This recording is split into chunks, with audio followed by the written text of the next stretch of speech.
Welcome back on this Wednesday. Indiana Sports Beat Radio coming to you from the Hard Truth Distilling Company studios. Rick Bozich from WDRB.com is with us, and it is time for the Hard Truth, brought to you by Hard Truth Distilling Company in Nashville. Make sure to visit Hard Truth Distilling Company in Nashville. Beautiful Brown County. What a great time of year for that. 325 acres of beautiful rolling land over there to have an absolute blast on. Rick, today is decision day for Braylon Mullins at Greenfield Central High School tonight at 6 p.m. All signs seem to be pointing to Storrs, Connecticut, and a commitment with Danny Hurley's two-time defending national champions. If after losing Liam McNeely to UConn after having been committed to Indiana, and then another kid that would seem to have been a lock for Indiana for quite some time, now they're going to lose. If they lose him to UConn, do you have concerns about recruiting for Indiana, or does it even matter in this day and age? Yes, I have concerns, and yes, I think it matters. To have a kid who grew up an hour away from your campus, who's a five-star recruit and has the one skill that the program has needed for a long, long time, which is the ability to shoot the basketball, and who, depending on who you talk to, grew up in a family that was an IU basketball, at least followed them. I don't know if they were fans and came to games, but they were very into IU basketball. To have him go to UConn is a bad look. And I know that Mike Woodson did a great job last year in the transfer portal, and he should have a good backcourt this year. But I think if you really are going to build a program, you do have to have some good freshmen that come in, and you really want to have good freshmen from within the state of Indiana who play for Indiana AAU programs like Indiana Elite or whatever, and are teammates with Trent Sisley. And it's a big miss, in my opinion. It might be the biggest miss of Mike Woodson's tenure here as a recruit. Yeah, with getting Trent Sisley, whom a lot of people thought was going to be a Purdue get, which he also comes from a family who was a big IU family, has got a brother and a sister that is at IU already. And then they landed Trent, and that would have kind of led you to believe, well, they've got a little bit more of an inside track there. They were AVU teammates. They're very, very good friends. Right. But if it doesn't happen, you have to wonder why. We can wonder all we want, but unless we were told, which I doubt we'll ever be told the true reasons. Not on the record. Yeah. So, but UConn's got a lot going for it. They're the two-time defending national champion. Now, winning a third in a row is difficult, but there's also other things. Hurley has put a lot of guys in the NBA over the last couple of years, and that's a big thing, I think. Yeah, I mean, he can point to guys who played there the last couple of years, like that Cam Spencer kid last year who transferred in from Rutgers, and say he plays sort of like you, except you're better. Look at what we did for him. He got an NBA camp.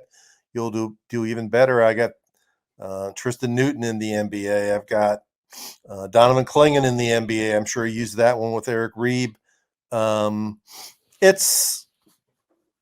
It makes sense. I mean, that's the hot name right now. Duke and Carolina are the hot names. They get pretty much everybody they want. And Indiana, for whatever reason, chose to go head to head with these two programs for a lot of players in the last few years and gotten none of them, whether it's Filipowski or TJ Power or how many others have we gone through? Last year they had McNeely for a while, and depending on what you believe about why he changed his mind, in part it's because they've actually gotten outworked. And Danny Hurley made Brian Mullins a priority and came to Greenfield and watched him quite a bit and let him know that they really want him at UConn and how they're going to use him. And people in Kentucky would feel the same way if there was a player in Louisville who was really good, and he went to UConn instead of U of L or UK. People in Columbus, Ohio would feel the same way if there was a kid who grew up right outside Ohio State and he went to play at UConn, or a kid in Raleigh, North Carolina, snubbed North Carolina and went to UConn. So it's not a good look. It really isn't. Yeah, and so now, if that ends up being the case, you had, like, again, Trent Sisley, who they were also outworked on. I'll be honest with you. Matt Painter outworked. Yeah, they were. Woody, 3-1 probably on Sisley, but it probably was taking that just to try to get even in that case. Do you think any lessons are learned by Indiana, by the staff, or do they just chalk this up as, hey, this is today's recruiting?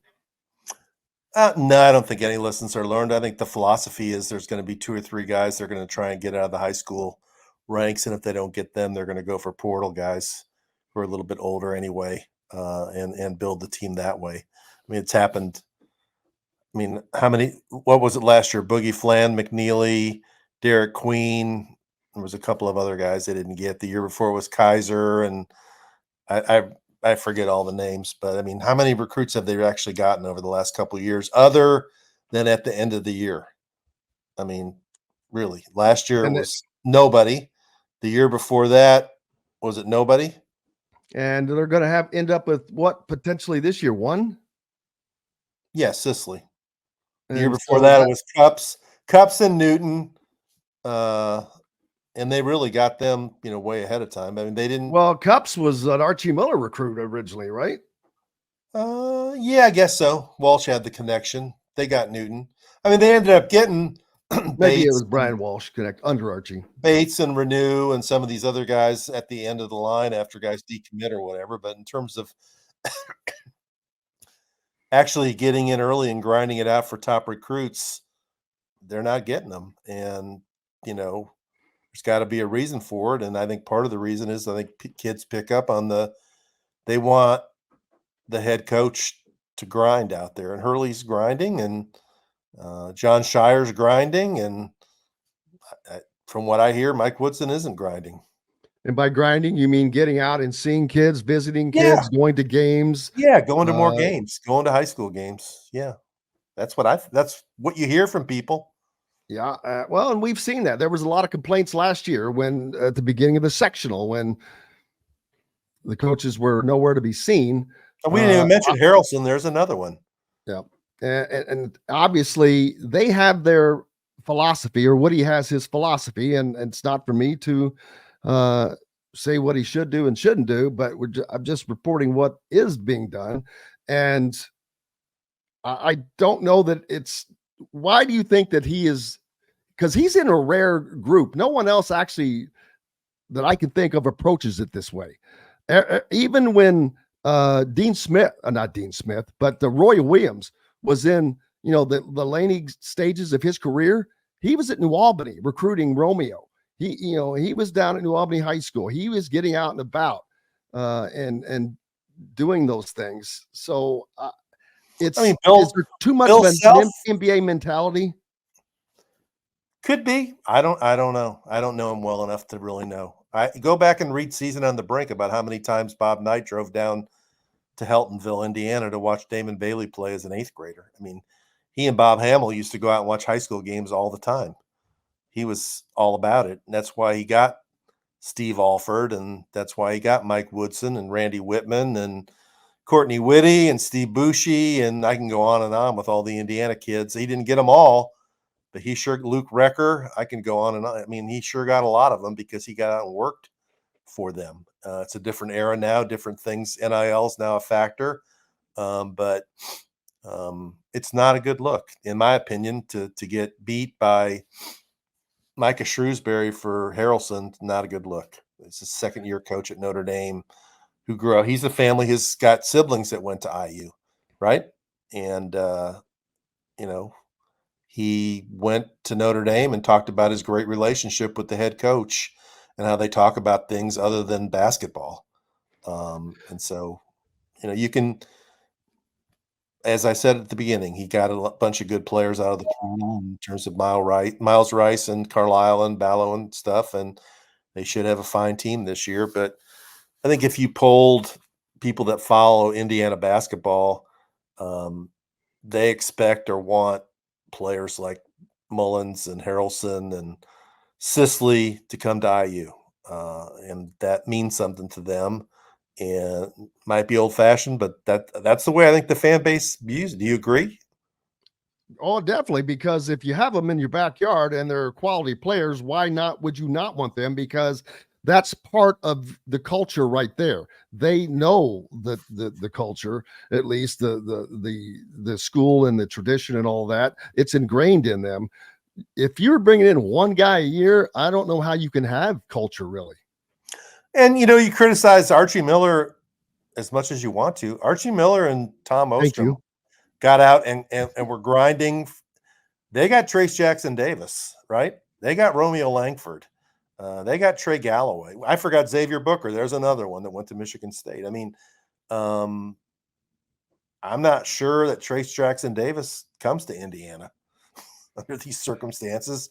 If it's a dogfight in recruiting, I'm not. Well, I'm he not does sure. credit Woody with He his does, development. So, but he does. I know he does, but that was a recruiting thing that you had to be in for the long haul. Tom Crean got Cody Zeller. He got Jordan Holes. He got Yogi Farrell, Colin Hartman, Devin Davis. I'm forgetting some, but tons. yeah. OG I Ananobi, mean, Mike Juwan Woods is an Howard. in-state guy and that was the thing where once night came, he was in, but I mean, it doesn't work that way anymore. Is it So just too much reliance on the bags of cash? I don't know what it's all about anymore. I don't know. It's a lot of different things, but a lot of it is I think guys want to be recruited. I just think that Danny Hurley just said, "Hey, I fell in love with this kid. He's coming to UConn. I'm going to outwork these guys," and he did. And he sold his vision. And as you mentioned, that's not convenient for his family uh, to watch their son go to UConn. And I'm sure he had to know that if he went to IU, he'd be, the king of the campus, right?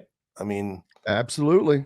he's going to go to UConn. He'll be a basketball player and he'll be a nice recruit, but he's not going to be the king of the campus. And that wasn't enough to get him to come to Indiana. So you should go up there and ask and find out, what did Hurley do to win this recruitment? I might just do that. Daggone it. I'm going to do it just for Rick. I just think when you look at Purdue, I mean, they're not having a good year recruiting this year. They got a bunch of Indiana kids on the team. Matt Painter. Yeah, but that's not going to do him a lot of good.